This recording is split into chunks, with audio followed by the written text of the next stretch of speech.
es feo. Tu belleza es musical. Oye, amorcito, eres mi todo. Vamos tú una y otra, eres la única, mi amor. Alright, we're about to head up those stairs to the spider mite balcony. And this is the thing, it's a little bit of an obstacle course because we have to go through all of the things my children have left on the stairs. A fairly good track record. Crap. Can she do it while holding sparkling water, a camera stand, and a phone?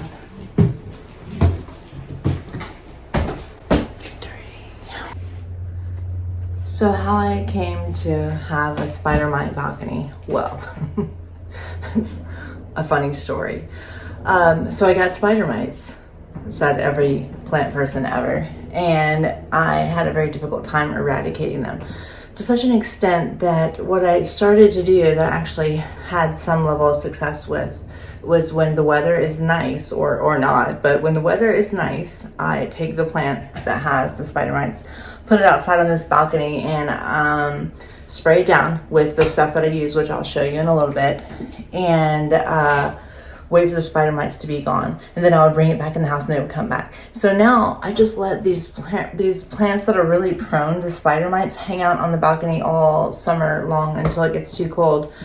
Then I bring them in, and in theory they're not going to have spider mites because they've had the treatment and they've had like these perfect conditions, and then all the little buggies that eat spider mites have eaten them up, and I'll never have spider mites again, right?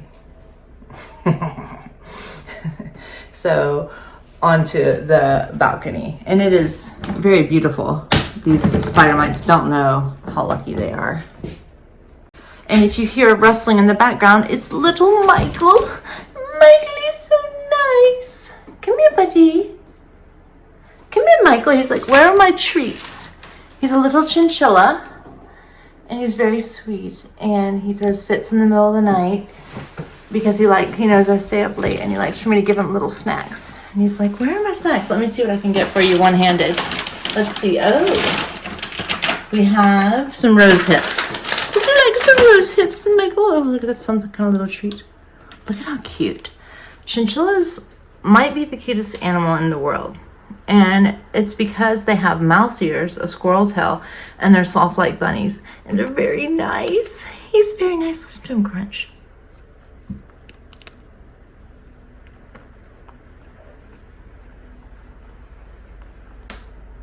And I would get him out and cuddle him if I had both hands available, but I'm afraid he might jump if I just have one hand. But isn't he just a delight? But look at the squirrel tail. He's like, lady, just let me eat my snacks. Oh, he's so nice. Michael is so nice.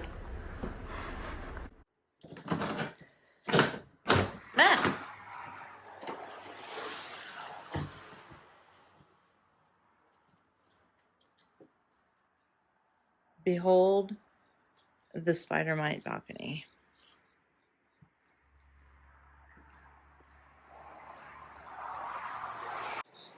So it's kind of a busy time of day, so bear with me with the car noise as I kind of go through these plants. So this fiddle leaf fig I got as a gift when my 15-year-old was born, and it's hanging on. We've got some new growth happening, but I thought, wouldn't it love to summer outside? So that's why it's here. It does not have spider mites, I don't think.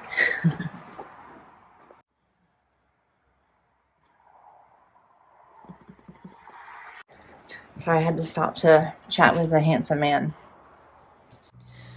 Okay, so this ficus, well, this also doesn't have spider mites. This is like not very representative of what's on this balcony.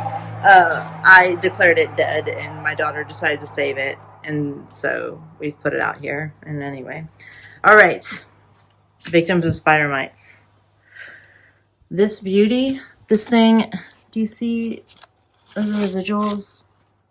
Ugh, It was so beautiful when I got it, and it's just got so much damage because of them. It's looking better, but I might have to spray it again. I don't see any of the telltale webs, and you know what I mean if you're familiar with spider mites, but you can see the damage they've done to the leaves. Oh well, hold on. Okay, well here's some spider mites right here. Let's see if my fancy iPhone will show you the culprits. Can you see the webbing there? There's the webbing, and there's this little, they're actually microscopic, so let's see, there we go. I think that's about as good as it's gonna get. This beauty has gotten spider mites since I brought it home. I'm really hoping to eradicate them, but it has literally been out here for 3 months, and it is not thriving still, which sucks. Calathea, of course.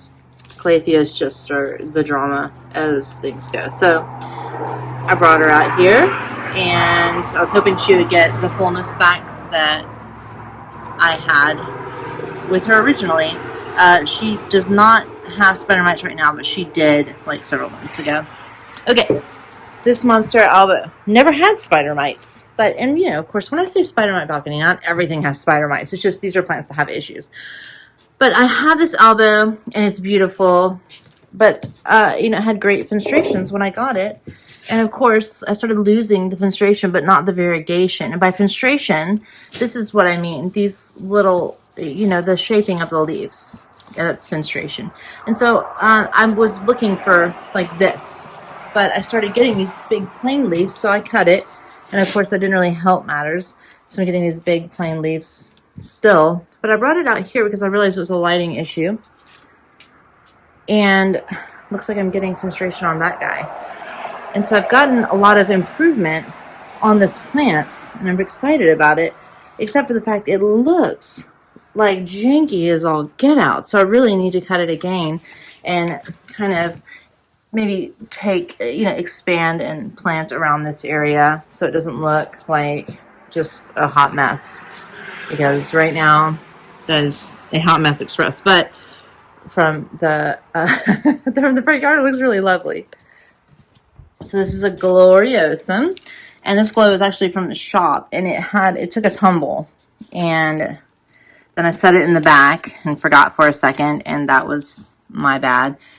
And you know, she's recovering, but she just had issues, you know, issues of neglect.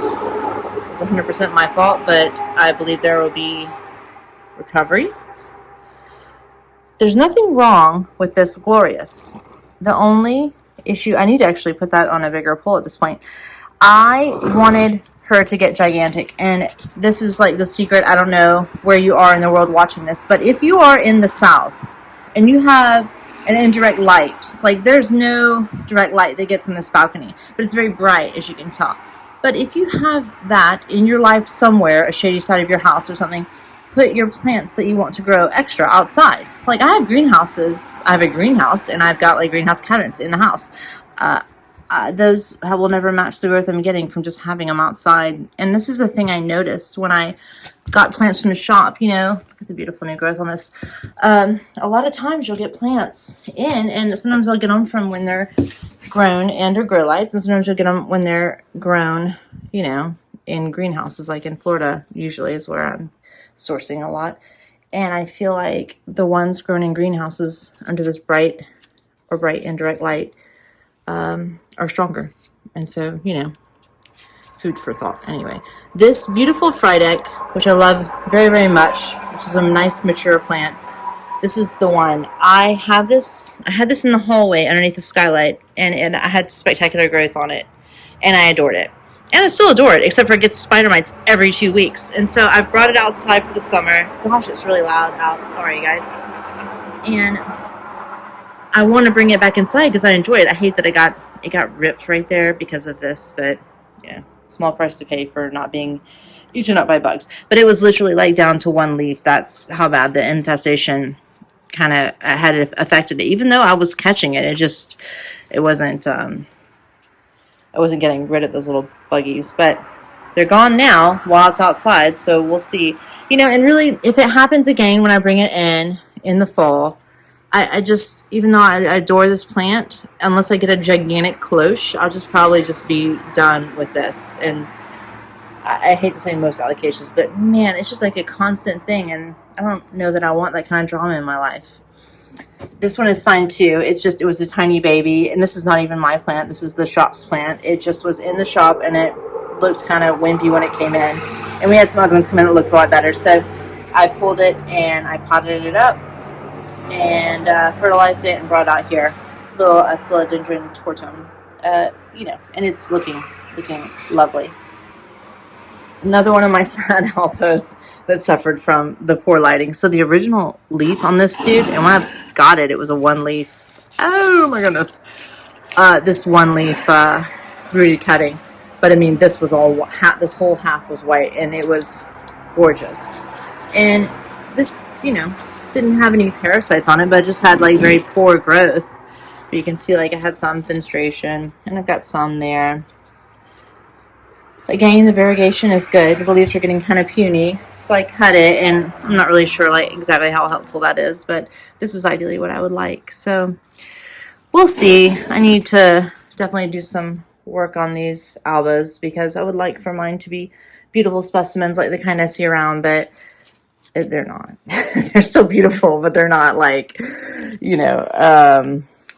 showroom quality, you could say. This is another glow, and I think this was, I don't even know where this came from, but it looks like it got some of that sun. Look, because it was, eek. Anyway, it was salvaged from somewhere, and I brought it up here to try to live its best life, and I'm not sure it's going that well for it so far. This one, there is absolutely nothing wrong with it. It's just a slow grower, and I wanted it to grow more. And it's, what's this puppy called? Okay. To save me from pronouncing this, it's that. And I got that one from Rare Plant Fairy, which I enjoy shopping there. There we go. Put that guy back there. Now, this is the saddest section of the Spider Mite balcony because I just put these up here. And so this one is my El Chaco Red. And I kind of moved them in a place where I don't look at as much up top on top of a cabinet. And then I noticed the webbing, the telltale webbing of the spider mites. Cleaned it off. Does that think I'm all... Anyway. And, the reason why I kind of was going to check it out is because I put it up and I guess the lighting wasn't as good as it should have been because it started to get a bit leggy. And I had been getting, new leaves pretty regularly. Look at how beautiful. Anyway, I caught it right at the beginning, so I don't think I'll have significant spider mite damage, but I would like for it to take a break outside and perhaps get some new growth while recovering from the little, I'm going to say it had a spider mite situation for just a few days. And right next to that one was this absolutely gorgeous Philodendron Majestic. Now, this might be one of my favorite philodendrons ever, and I'm kind of conflicted as to what to do about it because it's got great growth, and it also had little spider mite webbing, which is super annoying. But look at these leaves. Oh my god, it's so gorgeous and pillowy, and I just love it. But I'm extending beyond, so when you have these climbers, what do you guys do? Do you just start cutting your climbers and start a new plant? I mean, because it came to me, and I got this one from Rare Plant Fairy also in the mail, and I had 3 beautiful leaves, and then I've got new larger leaves coming in, and I'm absolutely smitten with it, but it's becoming a little bit of a sitch, as far as just all the new growth it's wayward, I guess you would say. Look how gorgeous though. Oh, I love this plant. Anyway, it got spider mites, so it's being treated. So, and really, that's not a ton of plants. Oh, there's a sad little Hoya that is from the shop there. I don't even know what this one's problem was. I felt like maybe it was being overwatered.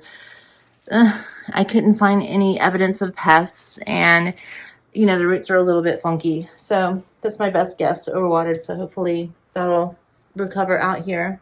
But there's not a ton of plants out here. It's just a lot of stuff that could be in better shape. I guess that's a nice way to say it.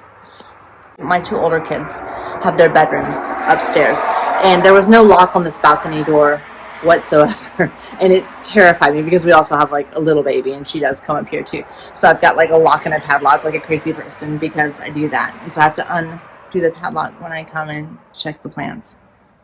But I sleep really well at night knowing that no one's coming out on this balcony because it's very, very high. And this is the thing that spawned that was that the kids were coming out and they're like, oh, we love having this balcony. And they moved all their plants out here, which is lovely. But then they were putting plants on the edges of these columns. And they would be like this, and I don't even know if I can do it without freaking myself. They were leaning over with their little tiny kid arms and placing plants up there. And just thinking about it, like, gives me like a little miniature heart attack. And they were doing it on all the columns they could reach and the ones that were like pretty well out of reach, because you can see, let's see if I can not drop, like that's a big space for a little kid arm. And I just had the fear of them falling over the edge. Anyway, it's been said that I'm a little overprotective, and I'm not ashamed. And some little child has put breakfast stickers on the window, and that's super fun for our historic home. Anyway, so the way that I've been handling spider mites are really just like, I think people start to freak out when they hear that they've got some kind of plant parasite. Their mealybugs is, I think, for novices is the most common one. Spider mites is another, and aphids. It just goes on and on. My hand's getting tired. I'm gonna have to get a stand. Hold on. Okay, I've stepped inside with my camera stand and young Michael. So if you hear the little, that is the cutest chinchilla in the world, just making his presence known.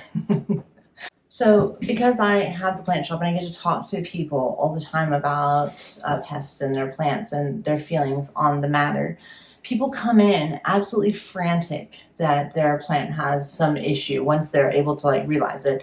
And in general, I've noticed that most people think every pest is a mealybug, which usually it's not. Mealybugs are like the little fuzzy ones, but you guys can Google all this. But it doesn't really matter, different treatment protocol, but as long as you're identifying something that needs a treatment, I think you're going the right direction.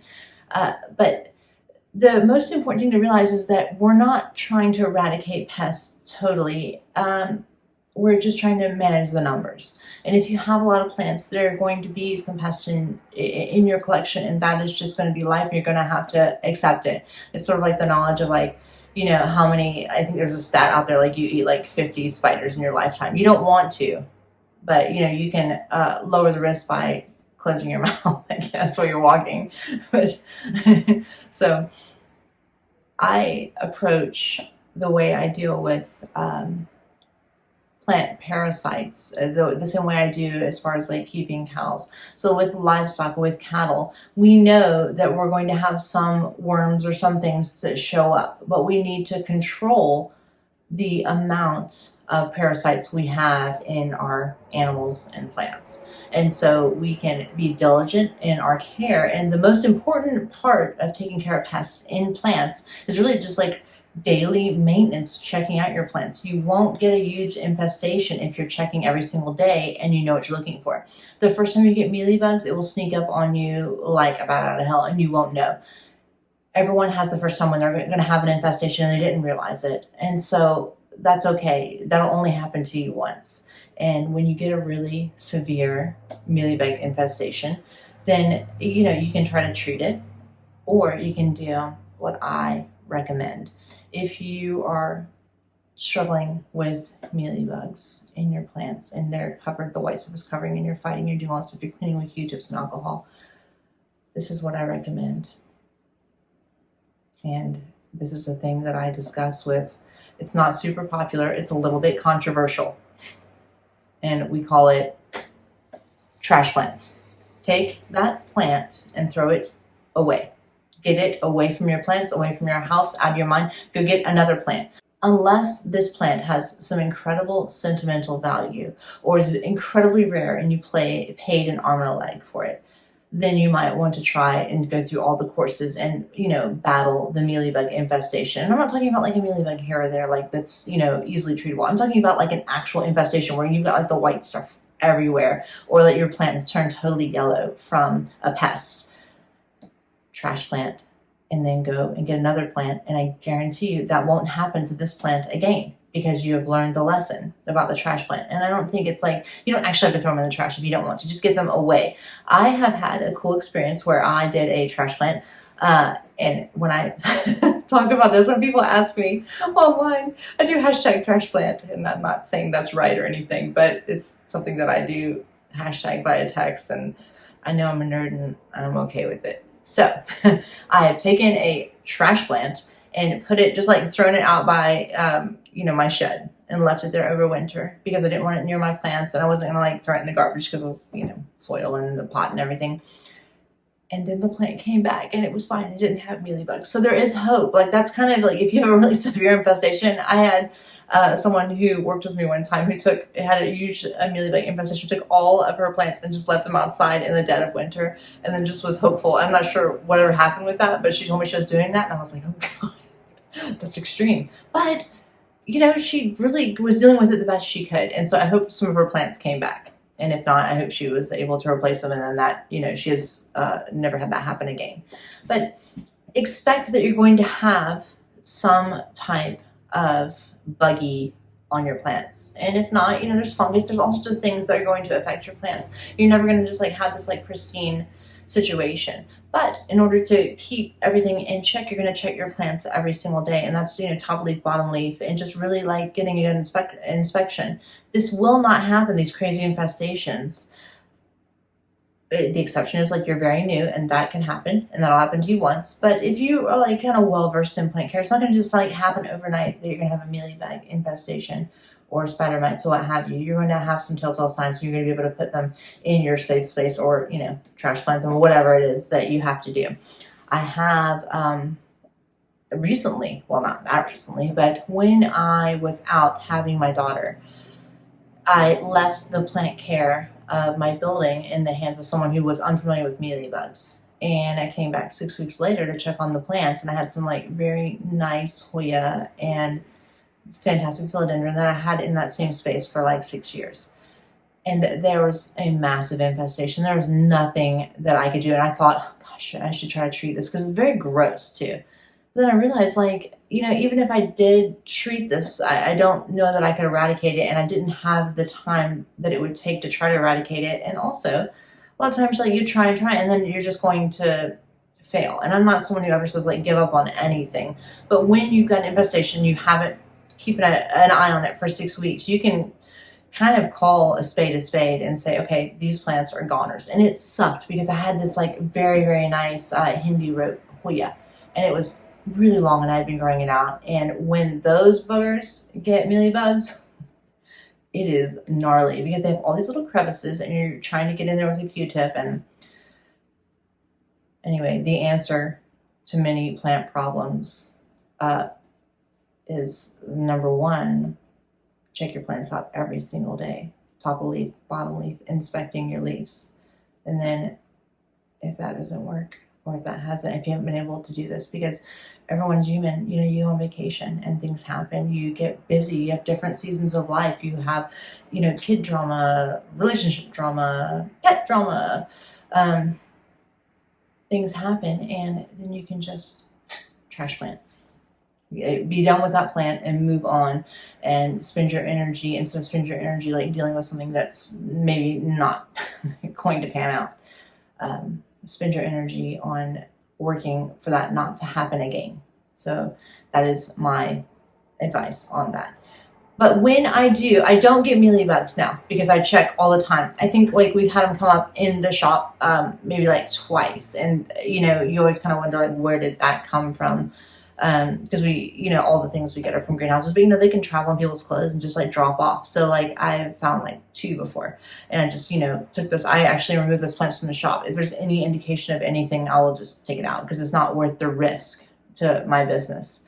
But, as someone who keeps a ton of plants at home and have a shop, Mealybugs aren't really a concern for me because I would be able to see it once it happened. And my kids are trained to notice they see it. So I don't just have like my eyes on it. I have like eyes all over the house. And so if we see a mealybug, we're stopping it before it gets started. The thing that we have had trouble, you can get aphids and things, and I'm not going to speak on those because I don't really get those kind of issues personally. And it might just be like the area I live in. But I do get the spider mites, and I do blame alocasias. And someone once said to me that alocasias are a spider mite brothel. And I agree wholeheartedly. And they're so beautiful. And I have some, and I've talked about them in other videos, and I'll show you in my cabinets the alocasias that I keep and that I'm terrified to put out into the house because I don't want to like infest my house with spider mites because I feel like they have them. Anyway, the thing that I use, and I'm not saying it eradicates, but I think it can eventually eradicate. I will use the topical granules on the top of the soil, and that's more of a preventative. And we do that in the shop. When we get new plants in the shop, we inspect every plant, and then we put the topical granules on top of every single plant. And so we're playing the long game. And so if you take when you take that plant home to your house, it's not going to have pests on it because we're checking like crazy. And then we've also done things to help if you take it home and there are issues that your plant will be safe at your house for, I think that stuff lasts for like 8 weeks. And I think the way things tend to go, like in a retail setting, hopefully that plant that we brought in and treated will be gone within 8 weeks. So, but at my house, I use this stuff called Mite, and I will take the plant with the spider mites and wash it off, clean it off really, really well, use the topical treatment, and then spray it with Mite. And then I'll put it somewhere away from all other plants outside, ideally if the weather is agreeable. And I'll let it sit there and I keep respraying, and I'll do it pretty regularly. And that has seemed to help. But, like I say, it doesn't stop them from coming back ever. On some plants it does, but if you're an alocasia, it doesn't. And I'm not exactly sure why. Anyway, that is why I have a spider mite balcony. It sounds very luxurious, doesn't it? And gross. And it kind of is a little bit of both.